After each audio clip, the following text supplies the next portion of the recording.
Hello and welcome to Pale Reflections, a proud member of the Duff Network where we reflect on Wildbow's most revived work as it releases. I'm Ruben Morehouse. And I'm Elliot Diebold. And we are coming at you live in the Discord. Huzzah! Huzzah! Huzzah! I think we just did that one unprompted. Mm-hmm. Before we get into the chapters, quick reminder, we're running a fan art contest at the moment with Jenny and Malia. The theme is Till Death Do Us Part, and it's open to submissions from any Wildbow story, including Poke. We always got to mention that. Yeah, I'm just going to keep banging that drum. Submit those. All the details are in the show notes. There's a link. Due on the 5th of May, I think it is. Yeah, so do that. Also, I wanted to do a quick milestone before we get into it. Somehow I missed this a few weeks ago. I'm really mad, but as of 23C, so a couple of weeks ago, summer break is the middle of Pale if you go by word count.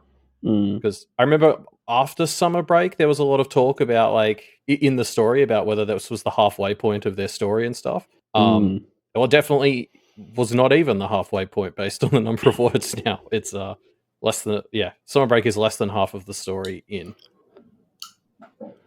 What wasn't it right around then that Lucy was like, feels like we're approaching the end of the first third of our story? I can't remember.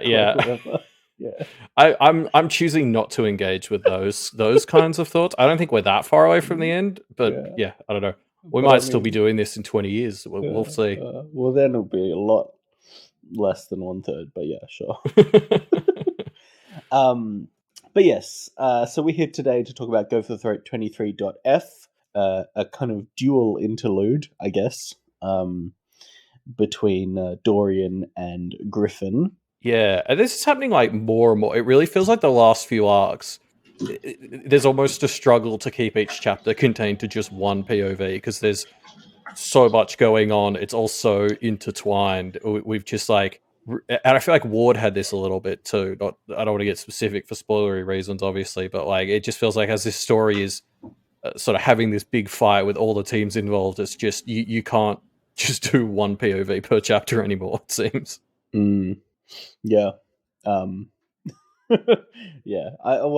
I guess as the chapters themselves have gotten longer, like comparatively to an interlude in PACT, right? This would be 2 interludes. So I guess Wildbow's just doing that too. Yeah. The chapters are twice as long as they were in PACT. I mean, like, I think another factor would be like this is a story from multiple POVs, like at its core as well. Like it's used to switching POVs. Well, yeah, and I guess as well the BHI conflict is pretty chaotic. There's so much going on. Yeah. Anyway, so Dorian, who is the host of Fluorescence, is struggling to try and be useful in the siege of the BHI. Yeah, and I just wanted to shout out, this was a fun excuse to go back and revisit the good old days of extra materials. Like, I got a lot of value out of going to the keeping tabs on Kennet extra material and giving the list of spirits in that a quick once over. Once I realized that's what we were doing here. And that was really fun because I'd forgotten most of them, like Fluorescence. And especially because there were moments like Fluorescence is called out by Lucy and Verona, who wrote that EM, as being the shittest and the weakest. Which is obviously energy that carries forward into Dorian's POV in this chapter. Yeah. Fluorescence is an interesting one, huh? Got a lot of quirks. I like there was a few times we got kind of X is good for flowers, but not digital flowers, and as a like 1-2 punch of a joke of like Dorian being like, "Oh, will fluorescence be good in this situation?" Oh no, never mind. It was just I don't know. Spirits are so weird and specific, huh? Yeah, well, it was interesting because I thought it was less just reactive, and there was also an element of him trying to like give her a boost. Like they'd enter an area and there'd be sunlight, and he'd be like, "Sunlight's good for flowers," and it would maybe help a little bit, but then it would be like, but these are digital flowers, so the glare. And I think that's really funny because like the central conceit of the other verse is essentially like you can do anything as long as you can convince the spirits that they should let you. And so like it's like weirdly direct when you're like hosting a spirit like this, because as like a big spirit, fluorescence is kind of tied into that feedback loop directly. So I can see this like weird thing where if Dorian's walking around trying to will this stuff into things, it's like, yeah, this is good for flowers. Like that kind of helps a little bit. Like it's this really like really direct way that his sort of belief in their partnership can actually help it, which is, you know, I think the idea of trust and working together is a big thing in particularly this chapter. And I'm like, I feel like that's a sort of intentional mechanic the two are playing with here. Yes, you're right. I mean, Dorian is trying to like boost fluorescence with these, because he kind of realizes he can think his way into boosting fluorescence. Yeah, which is kind of cool. Yeah, exactly. And I love that because of how it works in the mechanics of this world, because it's like just a really single example of convincing the spirits your bullshit works, and it's also ties into all the stuff around teamwork and trust that is all throughout this chapter. I also really like we do get some time early on here that really sort of establishes why Dorian got like partnered with fluorescence. It's sort of, you know, talking about how he came from Kennet below and couldn't cut it because he's weak. So he went up to Kennet Found and just wants to be peaceful and happy and chill, and like that's sort of fluorescence's whole vibe. And then he's contrasted with, I think it's Arrow, who is a foundling that moved down to Kennet below, which is a crazy move. And they've got and I don't know, I really loved that sort of setting up why these people got with these spirits and all this sort of thing. Yeah. It is a wild move to move down to get it below, get it found, or whatever. I'm trying to picture why someone would do that. I can't even really fathom the personality or the logic that makes someone go, yeah, this is better. Yeah. Also, sorry, I want to make sure, I feel like I'm losing track of the timeline a little bit in this arc. This is kind of happening concurrently or even before some of the recent Negateers chapters, right? Because there's a moment right at the start of this chapter where Dorian is like, Charles's attention has passed over me and just kind of went away. And it was like, is that the moment when Charles starts killing Kennet below? Yeah, must be, I guess. That seems right to me. Yeah, so this is like kind of before some of the, or at least alongside some of those recent Negateers chapters. I don't know. Yeah. It's just like, shit's happening so fast. Yeah. It's a chaotic fight, I guess. So let's talk about this worm, shall we? There's this big worm that is one of the big ever-present threats in Dorian's section. And I kind of didn't quite get a clear picture of what it was. It was like a big spirit worm, had hooked scales, and I think something that was funny about it was its scales would kind of catch onto weaker spirits and echoes and like carry them along, which sounded fun. Just like a fun ride, I guess. Yeah. Yeah, because every time we see this thing, I feel like I understand it a bit more, but also not really. You know what I mean? Like it's always just flowing through the battlefield and kind of scattering echoes everywhere and being a pain in the ass. But I'm like, what are you? Like, I think when it was first explained arcs and arcs ago, it was like Charles had awoken like a big kraken from the deep ruins or something. And it's like, I guess this is kind of what it is. It's essentially a giant ruins sea monster, but like, yeah, like what does it do when it's not in this sort of war? You know, like what's its day job like? Yeah, good question. I wonder what a lot of these of Charles's warriors are up to, you know, like, because this feels like one that he's either made or pulled in from somewhere, right? Well, I think it was said he like awoke it from the deep ruins, like it was essentially dormant, and he sort of woke it up. So it would have just been taking a chill nap, and Charles has just objectively made the world worse again. Well, you know, he does that sometimes. Yeah, good on him. Good on him. I also wanted to talk about how much fun this battle is, like talking about the big worm boy. This section of the chapter, this battle is so multi-dimensional. Like the hosts and their spirits are kind of flowing between the material world, the spirit world, the ruins.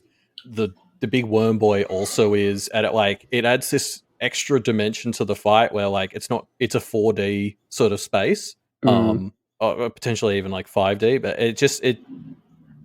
I thought it was really fun, but it was also very complex and kind of confusing. And I'm like, I'm glad that we've got 3 million words to sort of lead up to understand these realms so I can sort of follow along. Yeah. Yeah, totally. Wow. Sengachi has just posted a picture of what this worm might look like in in the Reddit, and it is gross. I love it. There's been grosser worms in this universe. Sorry, I said Reddit. I meant Discord. But yeah, so this is what you get if you join the Discord. You get to see gross worms. Top 10 gross worm picks in the Discord. Good luck, folks. Wait, sorry, are we trying to encourage people to join, or? Yeah, I don't know. Yeah. So, like, I guess working off the idea of like how multi-dimensional and cool I thought that this battle was. I also liked how the ordinary family kind of worked as a counter to that, where like as they get more powerful, one of the things Dorian keeps noting is no matter what realm they're in, the ordinary family just looks fucking boring. And it kind of overpowers Spirit and Ruins and all that. Yeah. And it made me think it's like, because I guess we've talked about it being like an innocence sort of field weaponized or something, but this definitely gave me Skeptic vibes, like Sharon. And now I'm just wondering what would happen if you threw Sharon the Skeptic at the ordinary family. Like, does she weaken it or strengthen it? Good question. Yeah, I'm willing for the Negateers to engage in this experiment. I think this is worth it for science. Yeah, what would happen if Sharon came in? I mean, I feel like the only family wouldn't be affected because their whole deal of the ordinary family is to seem ordinary, right? Like, yeah, I think they're like related to her mechanically. Like, as in, I think her skeptic field, like they're a similar kind of skeptic field. They seem to just take over all these other realms, everything around them, and just turn it non-magical. So, like, they might just boost each other. Like, they might synergize. Yeah, interesting. That'll be fun to see. Yeah, but like, because I guess the other side of it though is like Sharon might be immune or a little bit immune to them taking her over, but she's also such a toxic piece of shit that I don't know if she'd gel in the community there, you know? Like, like I'm thinking it would be funny if she sort of went in there and then was just a pain in the ass. Good point. Yeah. Like, yeah. Yeah, that would be funny. I wonder. These are the kinds of science experiments that I'd like to run in this universe. Yeah, I know. Yeah, this is exactly why I'd be the worst kind of practitioner, because I'd do shit like this. Yeah. I'd need like an ethics committee. Yeah. But yeah, so the Girl by Candlelight enters and goes pretty hard here, almost killing Dorian and Fluorescence. Matthew is not happy and gives GBC one last chance before she is finally taken down by Fluorescence and the Turtle Queen. Yeah, and like this is this is fun for a lot of reasons, but I particularly like it felt like a real natural thing to do in this chapter, because I was already, as you're reading, I think you're already sort of thinking, oh, there's like some fun synergy between the way Dorian and Fluorescence are working, and it's like, you know, it's a guy with a female spirit inside of him, and they're working really well together. So it's like, you know, the Girl by Candlelight must fucking hate that, and there's already some kind of links there. But then I thought it was really funny. Matthew sort of saves Dorian from the Girl by Candlelight, and Dorian gets a bit thirsty for him for a moment, but is able to kind of pack it aside. And I was like, oh, nice contrast to the Girl by Candlelight, who was completely unable to set aside that thirst. Like there's a lot of strong parallels and contrasts between sort of Dorian and Flo, and then Matt and the Girl by Candlelight. So of course it's a great POV to sort of see those two interact for what seems to be the final time. Yeah, I mean, it's hard to say for sure, but it seems like the Girl by Candlelight's dead, right? That's the impression I got. She like disintegrates, and then Turtle Queen and Monty seem to kiss over the spot where they killed her, which is pretty metal. Or do their equivalent of whatever kissing is. It's very abstract, but yeah. It sure seems like they killed her. Yeah, gave her the two slaps to take her down. That's a fun point. Turtle Queen killer slaps. You kind of forget that the Turtle, with all the stuff about the Turtle Queen taking over systems, you forget that the reason they're taking over systems is to deliver deadly slaps. Yeah. I remember the turtles, I remember the colors, like the gold, green, purple, and all that. That just I always forget that she's also a big slap. And yeah, especially it's one of those things after the Girl by Candlelight was just like so toxically unapologetic here. It was like hard not to kind of get satisfaction watching the Turtle Queen just slap her and be like, no, bad. It's not Edith anymore, right? Very clearly.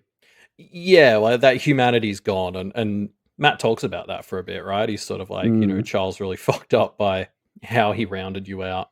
Yeah. But yeah, I don't know. I was like, I really don't want to be celebrating this, you know, this person getting slapped, but also, God, she needed a bit of a, you know, somebody to knock some sense into her. Yeah, and the sense is, she was so resistant to sense being knocked into her that knock killed her. Yeah, pretty much. There's also like, I mean, this is the point where Dorian and Flo really come in clutch because it's their flowers on top of the wax lava that lets Turtle Queen and Monty really fuck up Edith. And I was like, that was really fun because Dorian and Flo spent the entire chapter so far just kind of wandering around being like, oh, we're so useless and we're not strong. And, you know, we'll get all these sick combat sort of things like bow break and stuff can do. But it's like they sort of build stuff. Like they sort of realize it's a turf war and they can affect the turf and they end up being the most clutch. Yeah. There's a bit where we think Monty is dead during this. Yeah. Pretty rough. That was fucking rude. Because he gets zapped in half, and I was like, I was livid. I was very angry both at Wildbow and the story. And then it turned out to just kind of be, well, I guess in retrospect, Monty getting snapped in half probably wasn't lethal, but still. Yeah. I mean, you know, it was a rough moment when it happened. I was like, holy shit, did Monty just die? And then I thought, okay, just keep reading. You'll find out. Just keep reading. And then eventually, oh, great. Good. So yeah, it's a good team up between Fluorescence and the Turtle Queen. And then yeah, they share a tender moment after killing the Girl by Candlelight.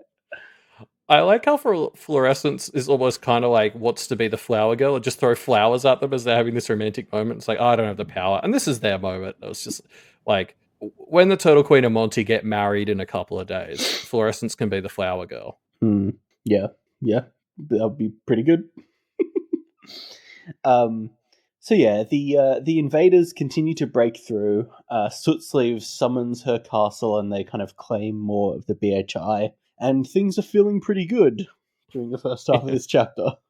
And I like, it's so funny because Sootsleeves comes in right after everyone gets scared by the Dragon Slayer, and it's this like goofy, suddenly we're in like a goofy medieval fucking Renaissance fair fight. Like it's just like after talking about this multi-dimensional abstract fighting that's been going on for the whole rest of the chapter up until now, suddenly we're in this thing where it's like Sootsleeves is just doing a weird monologue while erecting a castle, so this dude who throws like fireball cannon shit at her doesn't hit. It's just like, it's such a stark contrast and really makes Sootsleeves feel so funny. Yeah. It's very anime protagonist vibes from Sootsleeves for sure. Yeah. Just runs in smoking, gives a big monologue, and then erects a castle out of thin air. Yeah, it just felt, it feels so funny, and just having her opposite the Dragon Slayer as well just made it feel so medieval themed. It's great. Yeah. Sorry, I just before we do move on from Dorian, I wanted to call out, he sort of has these final thoughts before we move into Griffin's POV, and they just like kind of somewhat overtly establish what this chapter is doing, and I thought we should talk about it because one of the big things Dorian calls out is like that he's here for Kennett, but he's not particularly tied to Kennett more than he is to its ideas. Like what really drives Dorian here is he's like, like I'm here to fight for Kennett, but not specifically Kennett. For I want like this ability to choose. Like I was born into Kennett Below, and Kennett gave me the ability to say, no, this isn't for me. I can have a place in Kennett Found.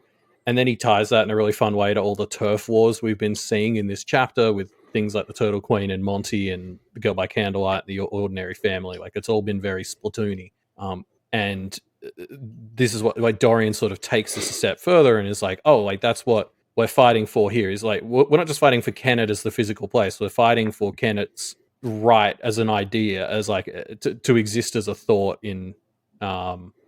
God, what am I trying to say? Like it's a turf war for like ideology, essentially. Yeah.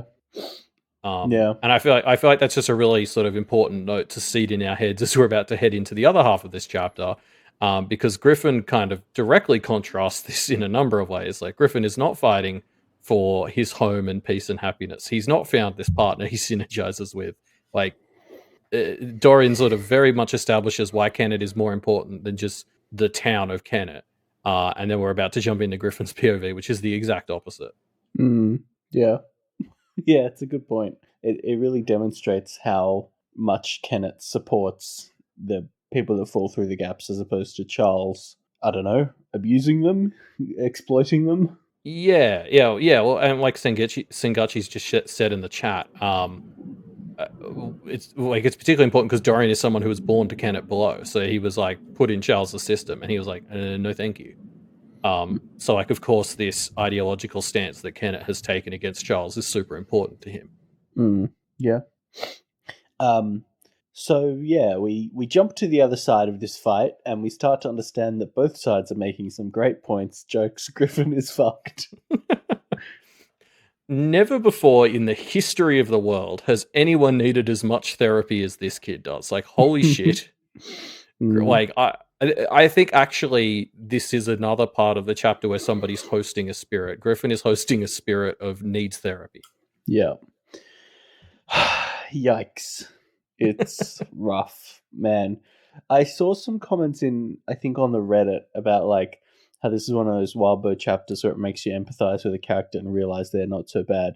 And like Griffin has this kind of obsession with the idea that he's still in this nightmare, which is pretty rough. And yes, it makes me feel bad for him. But also, he's such a creep. I don't know. Even with all these things, I just don't feel sorry for him, you know?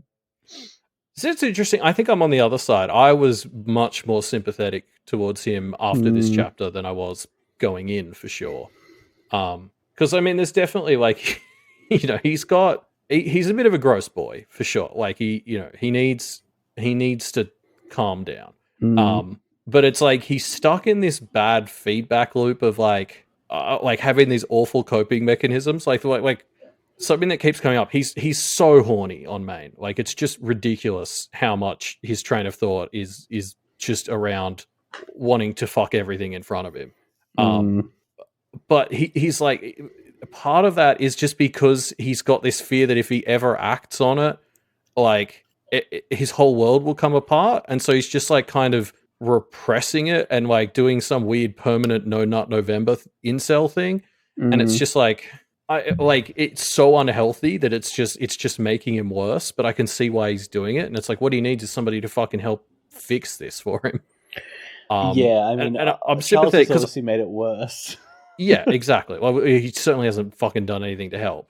And like I guess this is the thing. I didn't get the vibe that Griffin is actually that much of a creep beyond like, you know, gross 17-year-old boy or whatever he is. Like, you know, there's definitely room for improvement, don't get me wrong, but like there's moments like there's that one girl who he identifies kind of has a thing for him, and he sort of thinks, oh, but she's 15 and that's a bit problematic because I'm not 15, but like emotionally I've got some shit to work out. So I thought that was actually like a pretty good thought to have. But then obviously that's contrasted with this whole thing where it's like he actually kind of enjoys that Kira Lynn is disgusted by him because he's so worried that a good thing will cause him to wake up from his nightmare that it's like Kira Lynn hating him is more acceptable. And like that's so fucking gross. Yeah. Like, yeah. So I don't know. There's so much going on here, but I mostly just feel sorry for him because it's like I see how he's ended up where he is and he just fucking needs help and he's not getting it. Yeah, I think the thing that makes me feel the most sorry for him is I don't know what it is, but I just have this picture in my head for some reason that all of Charles's Unforsworn are way older than they actually are. Like, in my head, I kind of had pictured Seth as, like, 25 and Griffin like 25 to 30, but they're actually really young. No, Like, they're like 18 and 17. yeah, Yeah. which is kind of crazy to think about. Yeah. Yeah. But I mean, and I guess this is the thing, right? That, like, forswearing someone at that age is just so obviously going to make them worse. Yeah. Like this is the whole thing. Like, Griffin has tied so much of like all of his sexual and romantic urges into all this stuff that was happening to him while he was forsworn. That it's like there's some therapist is going to get a lifetime of money out of him untangling all of that shit. Mm. And so like it's just forswearance was just so unhelpful for getting through that, and so is Charles. Yeah, it's pretty clearly rough. Ay, ay. Like, Yeah. what do you think is going to happen if you torture a 15-year-old like this for 3 years? Of course, he's going to come out the other end as like an 18-year-old who's just got issues. And I think, like, yeah, it's not often we really get to say this about Charles's forsworn people, but I'm like, actually, I think Griffin could be worse. Yeah. Yeah, that's interesting. Yeah, hearing about Griffin's backstory and what the slight perceived against him from Alexander that led to him being forsworn at, 15 or 16. I mean, Alexander, what a guy. Alexander's so fun because half the time we're reminded about him, you're just like, I fucking loved Alexander. And then you get shit like this and you're like, oh, that's right, he was the fucking worst. Like, Yeah. part of me was like, because one of the things Griffin brings up is he's like, oh, Alexander used to do this every handful of years. Some kid would get forsworn by Alexander at the school to give him a boost. And part of me's just like, how is he still the fucking headmaster? Like, what is this school that the headmaster can like ritually sacrifice a student every few years, and everyone's still like, oh yeah, but it's a good school. Like, practitioner society is so far. Yeah. Yeah, pretty fucked. Hey, here's a fun idea. Griffin has a messed up hand like Verona does, and there's even moments during it where there's lines like Griffin's hand clicked, and I was like, oh, this is like such a Verona perspective thing to happen. The only connection I could make between them, though, was that Griffin and Verona are both the worst. So, I mean, maybe that's just it. Maybe that's all that Wild Bo is trying to tell us. Yeah, I'm actually really glad you pulled this out. I somehow didn't make that connection, but I think that's a great thought. I was mostly just focused on how he keeps thinking about how he wanted to be a surgeon, and surgeons and hands is a whole thing. See that documentary about Benedict Cumberbatch in the MCU for more. But it's like, the whole thing with his hands is that like it's left scars on his psyche. And I mean, I guess that's similar to Verona, right? Like, Verona's hand is kind of a reminder of this time where she didn't have any restraint, and Griffin's hands are tied to his memories of being forsworn, which is like what's taught him his current definition of quote unquote restraint. Like, he doesn't let himself have good things because of the time he was forsworn. So I think there is a connection there. Yeah, I like it. I also wanted to call out, he does have this moment where he mentions that the spirits wouldn't let him die. And I think there was an argument on this podcast like a year ago, I reckon it was, about whether being forsworn was worse than death and whether you could commit suicide as a forsworn. And it seems like this is establishing that the answer is no, you can't. I don't buy it. I think Griffin's just terrible and probably could have. He just is a loser. That's my thought. Okay. Can't argue with crazy. Yeah, no, I think you're right. I think I've lost this year-old argument. I don't think it was just. I remember the chat was also pretty split. So yeah. I also just wanted to call out, we do get this nice moment as a bit of a pick me up in this whole Griffin segment where Seth is getting spider eggs picked out of his face. So Mal might be gone, but her legacy lives on, I guess. Yeah. Yeah, that was very good. Mal, her dying shot has done some damage, which is good. So Griffin goes to help with the defense, fighting some familiar faces, and unfortunately they do pretty well. Yeah, and it is fun, like seeing Griffin kind of fight because he's very much not a combat person. So he's like doing the equivalent of using delicate surgical instruments in a fight, and it's just kind of funny watching him balance this. Like, I'm doing so much damage to my tools with like, if I don't, I'm going to die.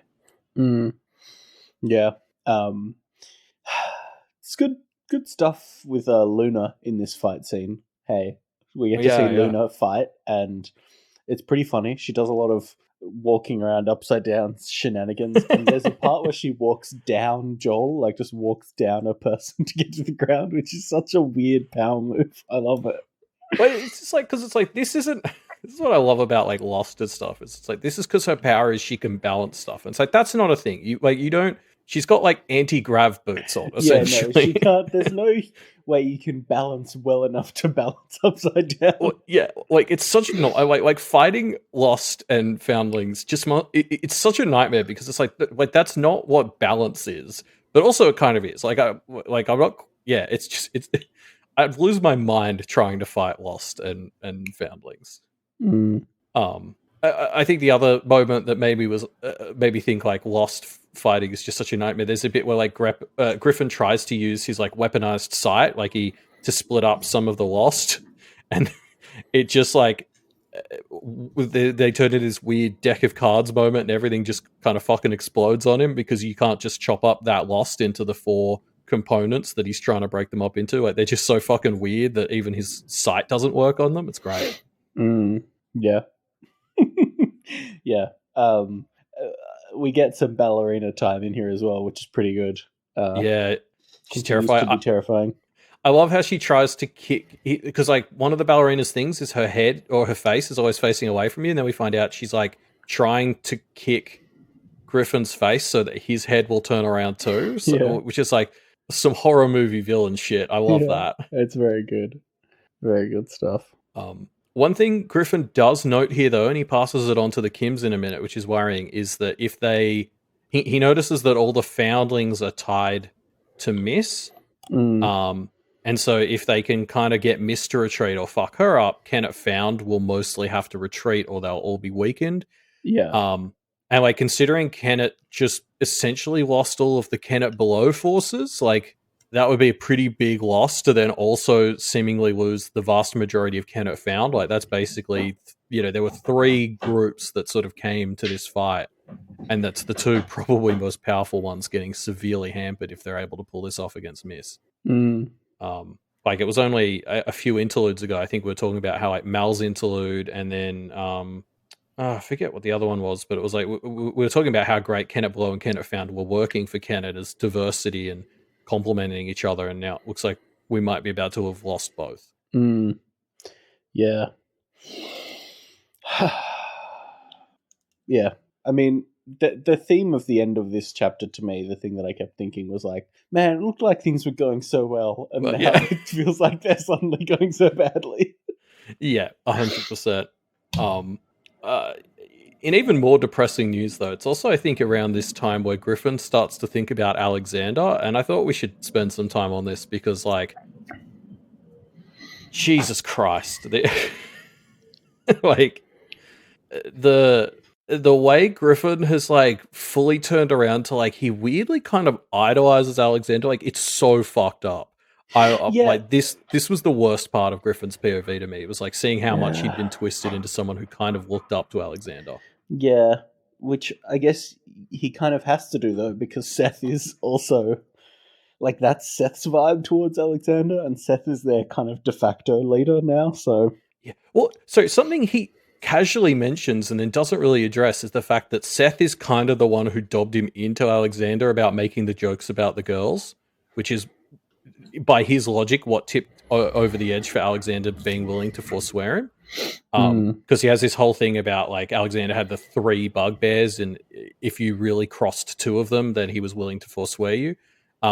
Which I think like kind of mostly adds up as an analysis, but it's like he just completely skips over the fact that Seth was seemingly a big part of why Alexander was willing to forswear him. Like he doesn't hold that grudge against Seth at all, and it feels like maybe he should.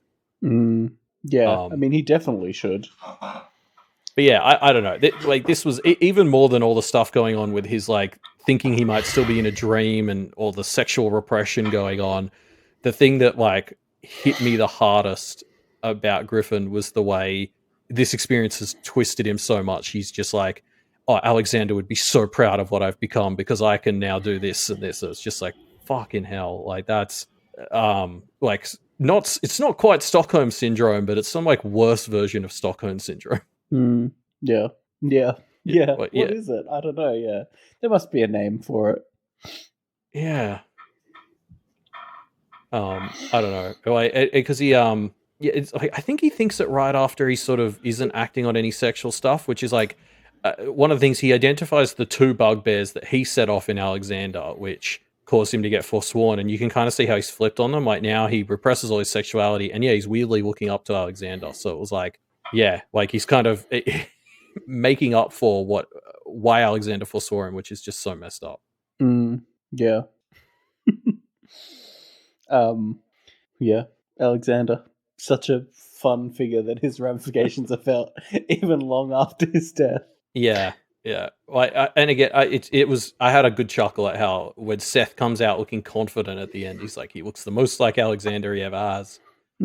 It's just like coming from Griffin. I was like, fuck, that's a loaded statement. Yeah.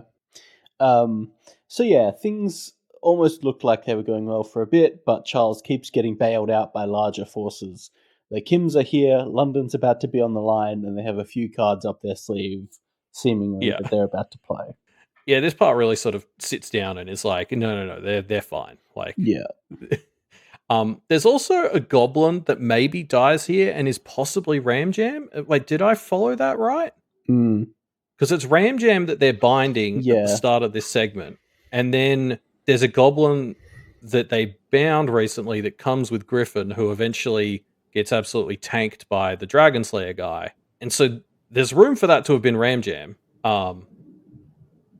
It's not confirmed that he died. That's the other thing as well. Is it's like the goblin just gets knocked out, but like Griffin thinks it's not really a loss. And the way he phrased that made me think that goblin's in serious trouble. Yeah, it's it's rough. We get a lot of rough moments. I think we get at the very end. We also get a bit where either Dorian or whoever the host for the engine head spirit is gets like blown the fuck up as well. So yeah, lots of crazy shit is happening. Yeah. Oh, also the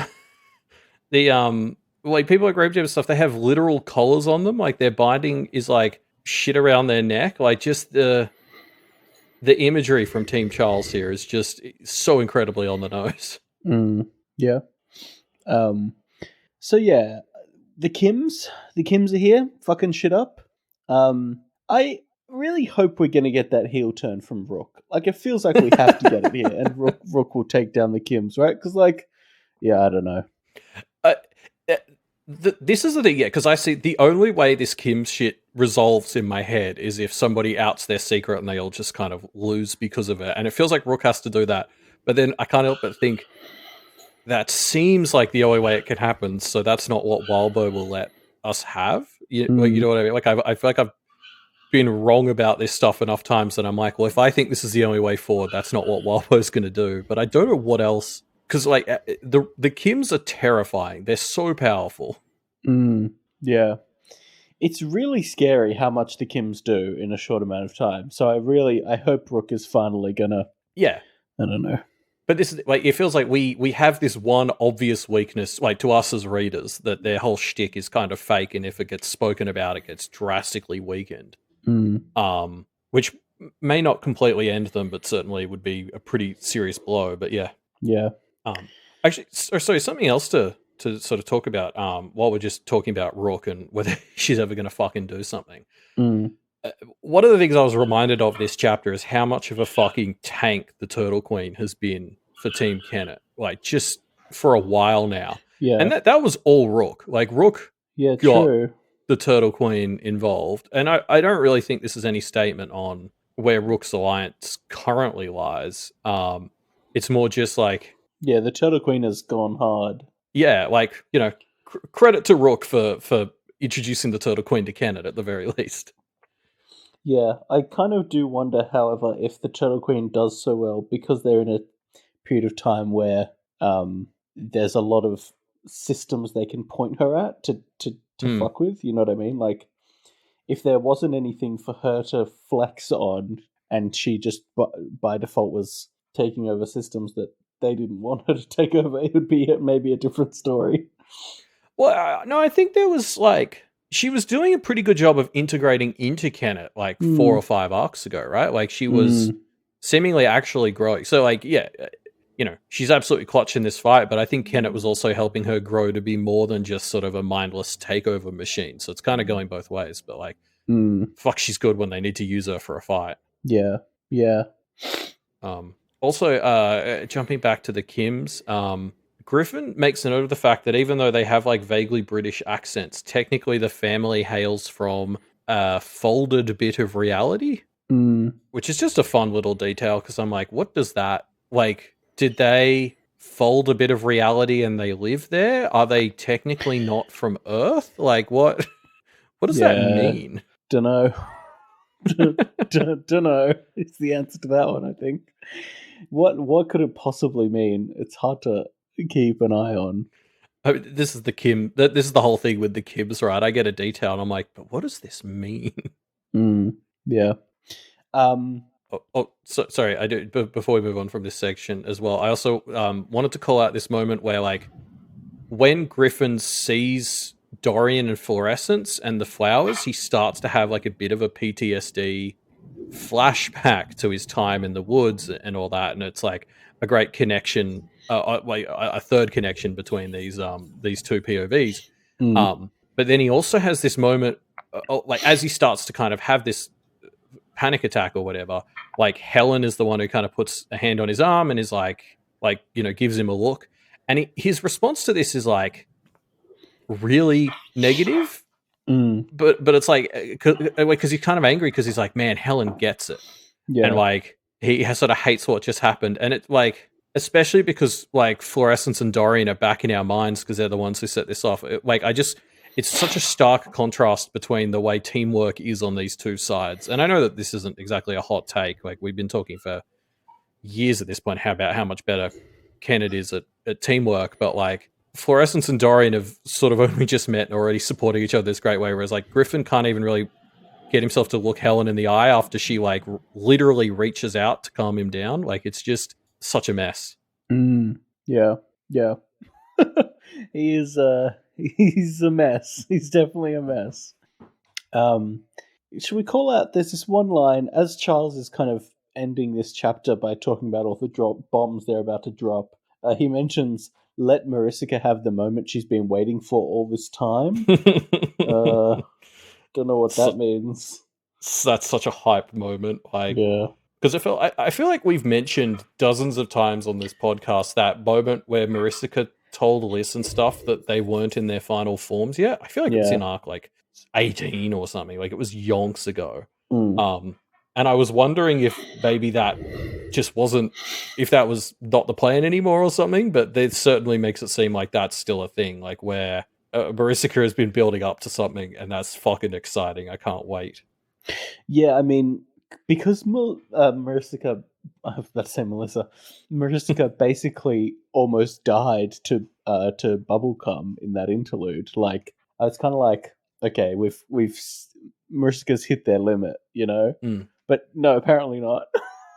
Well, we get told she's called on Charles at least twice now as well. So like, she's been fighting the Wild Hunt. So like, since we saw her in that bubblegum interlude, she's done that at least one more time. So like, she's clearly playing with the Wild Hunt and like stalling them to do whatever this move is, and I can't wait to see it. I've got the Pale Predictor thing I've pulled out is actually touching on it, so I'll save the talk of it till then. The other thing as well that happens here, as well as the Kims showing up, us learning that Marisica's definitely got something that's about to drop. We also learned from Seth that London's going to call in like 5 minutes, which, again, I don't know how this timeline lines up with where the Kenneteers are, but that doesn't give the Kenneteers a whole lot of time. Yeah, it doesn't indeed. But who knows what they're up to? I mean, maybe. Well, I'm pretty sure this is like taking place in parallel to the last chapter we just read. So yeah, like whatever they're doing, they've got to do it fast, apparently. Yeah, for sure. Yeah, we'll have to see. Yeah. But yeah, I just want to quickly like recap the whole chapter because I loved we talked about it a bit, but I thought this was a really fun chapter for exploring and really contrasting the difference in trust between these two teams. Like we see Fluorescence and Dorian work really well together and sort of innately trust each other. They're just willing to let each other take over and like work together, and they trust their teammates. Even though Engine Head's host is kind of a dickhead, there's never any sense that they're not on the same team. Um, whereas, obviously Griffin was the opposite. Like he's got this weird thing. He doesn't really trust anyone. Like he talks about how he'd love to get his own like surgery done on himself and get his own shit fixed, but the only person who could maybe really do that is Carolyn, and she hates him too much to do it. Like, and there's definitely a focus on like the romantic side of this as well. Like I don't think Fluorescence and Dorian are really a thing, but there's definitely some kind of couple imagery woven into them, especially compared to Matt and the Girl by Candlelight. And then obviously again we've got Griffin, whose sexuality is just such a fucking mess right now. So like just the concept of trust and relationships again, it's not really news to us that Kenneth is better at this than the culprits and Charles' side, but it's a really solid example in this chapter. Yeah, it's a good point. Sorry, we didn't talk about the banners because I thought it was really interesting. Dorian has the like Cracked Lucy banner, which you or the chat can help me out. I don't really understand why why they got the Cracked Lucy banner, because especially I kind of thought it was mostly a Charles thing, but it's like, is it because Dorian was from Kennet Below and left it, so it's like a crack in Charles's plan? I don't like. I'm curious why, because usually the Lucy banner is associated with like, I don't know, violence or anger. Yeah, I don't know. I feel like I had a theory a couple of weeks ago that the Cracked Lucy banner was when Charles is in play, but that wouldn't apply to Dorian stuff, so I don't know. Maybe it's simpler. Maybe it's just I don't know actually. Yeah, because even just a Lucy banner, I don't see how that connects, let alone working the crack into it. Because Griffin's wasn't cracked, was it? Also, Griffin actually has the Avery banner. Has the Avery banner, yeah. Which is like, that one I get, because it works on the sense of like Griffin and his concept of connections is obviously completely fucked, and that's been a big Avery banner through line.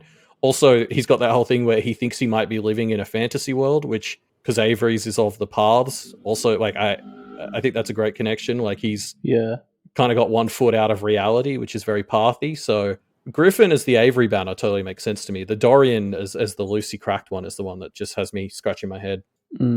Yeah, I don't know.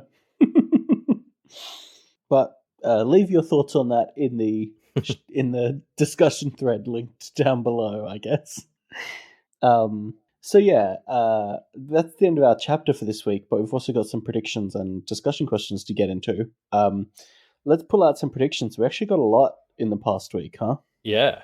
There was another one I actually went to pick before picking this one. Like, there are a few good ones in there to talk through. So a lot of great stuff. I wanted to call out this one though from Lapsed Classicist, who's basically speculating about Maricica's big move. And it's one she's wanted to make for some time. And Lapsed Classicist calls this back to one of the things she was harassing Guillerme for was this letter that she wanted to steal from him way back in the day, and that would apparently help fast track the change in the fairy courts. And which is funny because I remember talking about this letter at length years ago, but it's been so long that we kind of forgot about it, or at least I did. But obviously we know Maricica has been very anti the Fae courts. That's been a whole thing. And theories way back in the day was that she wanted to overthrow them. So basically Lapsed Classicist is reviving that and saying maybe Maricica is specifically doing something with the Wild Hunt to accelerate the court upheaval and just completely fuck up the current structure of the fairy courts. Like, especially because her whole thing in her backstory was that she has to go back to that consort to get admitted into their court. And it's like, if you fuck up the whole court structure, maybe that's not a thing anymore. Like, there's essentially not that court for her to go back to. She's not tied to that consort anymore. Hmm. And since like the winter court is the one that kind of stays the same, like that could be where the wild hunt comes in, because they're the ones, if you can alter them, it alters there's like a lot here, but I love this idea that Maristika's about to try and pull a big play to upset the court structure for all 7/8 of them. Yeah. Yeah. Interesting. Yeah, I like it. Yeah. I'm fascinated by the idea of like what the court's changing looks like, because I feel like I have a loose idea of what the current court structure represents in terms of like, why it's divided up the way it is. And I think it has a lot to do with like what success in society looks like or something. So if you're like flipping over the courts, what does that I would have thought that would be symbolic of a change in the way society operates. So yeah, like I guess I'm interested if this was something to happen. I'd be fascinated to see what it looks like. Yeah. Yeah. Guess we'll see. I pulled out a prediction by Arkadish, talking about Matthew and the idea of Matthew getting a epilogue where he becomes the head of the BHI if he fills himself with some kind of knowledgeable spirit. And Arkadish specifically calls out Nina here, which she maybe would go for it. I don't know, but thought that was a pretty funny one. But yeah, I really liked. I think there were some things about this that didn't quite hang together, but I do love the idea of Matthew becoming a BHI teacher as like a epilogue that kind of demonstrates a reconciliation between the old powers and the new powers in the Negateers. I think it would be very cool. Although, if I was a parent, there's no way I'm sending my child to the BHI after all that's happened, right? Like, surely. Yeah, I think a rebranding would be. I love the idea of whatever Kennett manages to turn this region into should have this really inclusive magic school. The New Heron Institute. Yeah. I think that's branding you're not really going to lean into too much anymore. Yep. It's been too fucked now, surely. And the building's probably not going to be gone. I mean, the brownies are seemingly. You'd struggle to get the brownies back into it as well. So somebody's going to actually have to do the cooking and cleaning. Yeah. I wonder what they'd call it, because obviously, like, Charles has started leaning into the idea of his being a red heron. There's obviously been the blue heron. What do you call the Kennett school? Don't know. I guess leave your answers in the discussion thread. Yeah.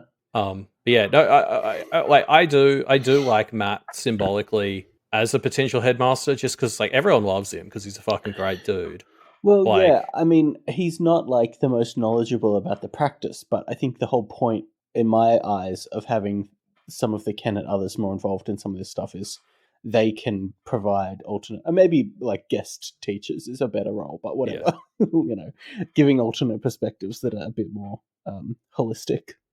Yeah, well, and like if we're talking headmaster rather than a teacher, I don't think he needs to be that directly knowledgeable about the practice. I mean, it probably would actually be helpful, but like maybe he should at least work there as a kind of, I don't know, somebody in the office fucking doing the outreach and like student counseling or something.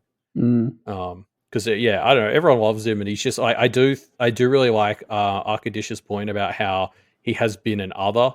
And he's also a practitioner. Like, I think that's a great thing to kind of tie in a new school that is trying to be more equitable and not just for practitioners like the Blue Heron was.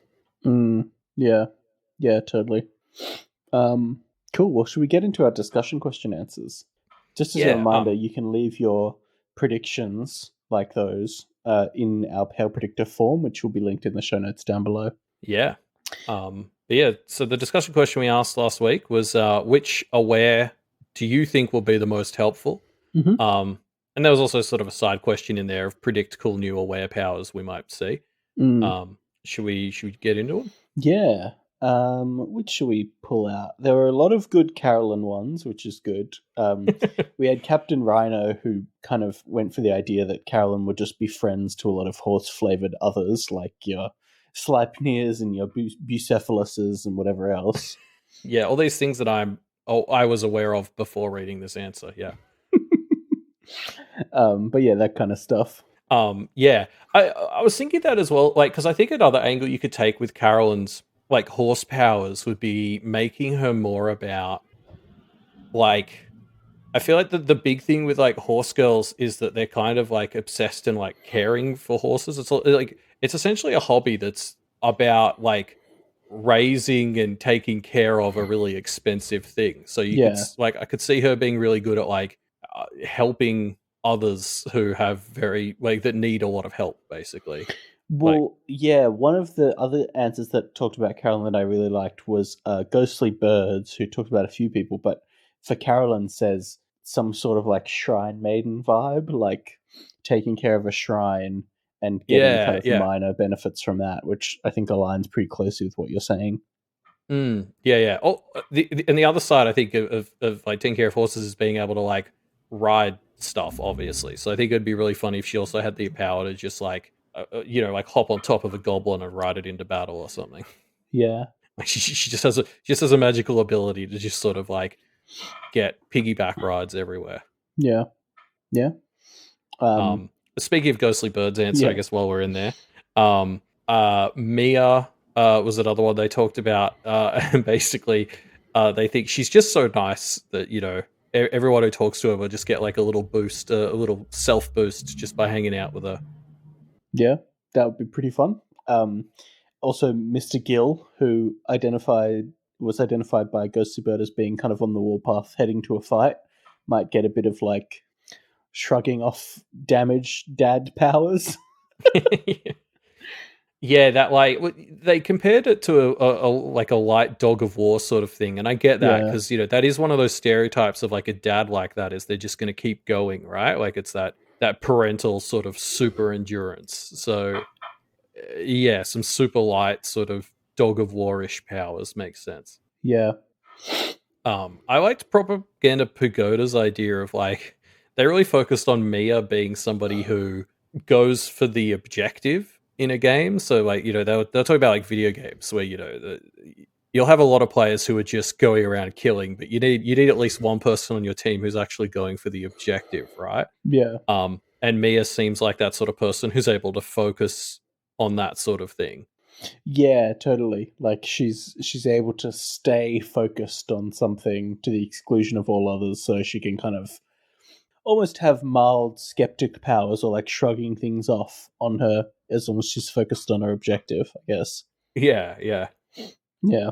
Um, I'm easily impressed also pulled out Mia saying, turning into a light Lucy flavored Alexander, just ranting about Lucy. Would be funny. But I'm easily impressed also makes the good point of like, probably none of them are going to get actual powers, right? Like, blackguards don't have powers. Although it's interesting, like, I wonder how much just hanging out around Kennet will give them the opportunity to pick up skills and tricks, like, not necessarily powers, but like getting things they could use from Toady, or like, Oakham got some cane fighting skills from Gillamay, Yeah. like that kind of stuff.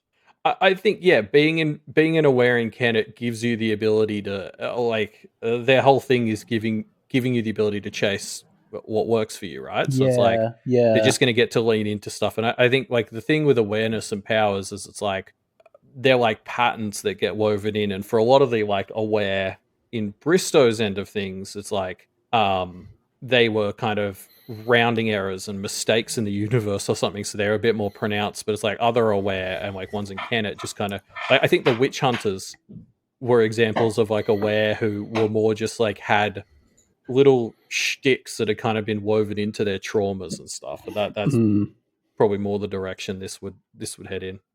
yeah, Like obviously Kachortu called out the aware cat lady, like because addressing the sort of question of which new aware will be the most helpful. They're like, well, it yes, has to be the cat lady, yes, um, because obviously there's she was already one of these ones with a sort of light power, yeah. and if she can control these cats, which literally hurting cats seems like a bit of an OP superpower if you ask me, but Well, um, not control them, but just like, because we saw her summon the Goblin Roadkill cat, right? Like, yeah, but it's easy to get a cat to do what a cat wants to do. Like she was yeah, calling in sure, a sure, goblin cat to cause a ruckus. Like yeah, that's easy. Like the thing with being like having cat control powers is you can't control them. You just have to work out how to incentivize them to do what you want. Yeah. Yeah, that's a good point. Zachary brings up she has a cat for every occasion, so like her power might really be knowing which cat to call in each situation. Yeah. It's a strong power. Sweet Manzana pulls out Wallace, potentially gaining the ability to sense things in his bones or in his joints, which I read as kind of like a light Bitter Street Witch level of augury, which I think is pretty funny. Yeah, I like that connection to the Bitter Street Witch. So it's like the sort of super powered version of like there's a storm coming because my knees are aching. So like, I really like this because I'd actually totally forgotten that like actually a pretty like significant part of Wallace's character has been like these health problems he's had, and so I Yeah. do love the idea of flipping those around into something that's a strength. Yeah, definitely. And is that all of them? Were there any we missed? Vice versa. There, she specifically called out Jeremy as someone who was a Kenneteer candidate and like could still go in that direction. Really, like it's actually fair to assume that Jeremy could go more into like awakening than being an aware. But she also speculated if he stayed aware, he could be a bit of a lost sheep. Potentially being somebody who kind of acts as a bit of a bridge between Kennet Found and Kennet Above. And like she went into way more detail than we've sort of gotten on the notes here, but it was all about like Jeremy's like very consistently been somebody who like focuses on caring for people and like is very considerate of the value of things and like people's efforts that they're putting in. So he would be great to kind of help translate things that come out of Kennet Found into how they should be valued by other Kennets and stuff, which I liked. Yeah, it's a good one. I think the fact that he feels like he could have been a Kenneteer also means that maybe just getting him to be a Kenneteer would be good. We'll see, I guess. Yeah. Also, we also got a comment from this account called Sir Oat Swallow that was just talking in Toad Swallow quotes, but substituting the word goblin for horses. So, like, what if the horses were a ninth fairy court? What if we're a counterpoint, majestic and horsey to winter?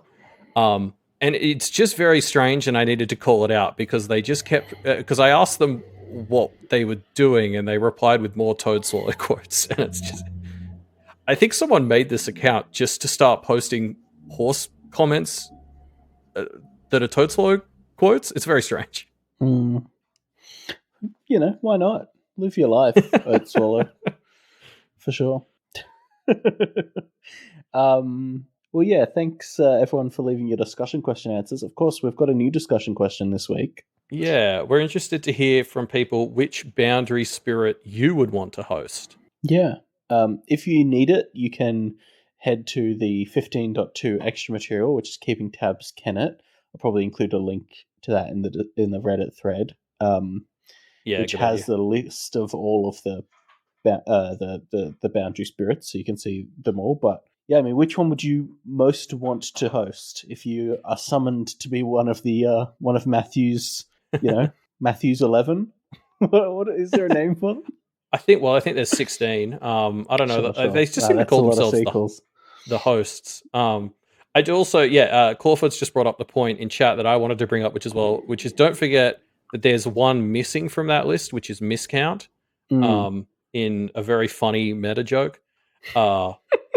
Mirth Strike is also asking, is the question which one we'd want to, or which one you think you'd be most likely to? And to that I say, give us both. Yeah, give us whichever would be the more interesting answer. Yeah, like if there's a distinction between which one you want and which one you think you synergize with, I think that's a fun avenue to explore. Yeah, cool. So yeah, you can leave your answers to that discussion question in our discussion thread linked in the show notes. And while you're checking stuff out, why not check out our Twitter, where we post a fresh new pale meme each and every day. Yep, exactly right. There's also the website doofmedia.com. That's where you get the details on the fan art, on all the other shows on Doof. It's a great website. Go check it out. Yeah.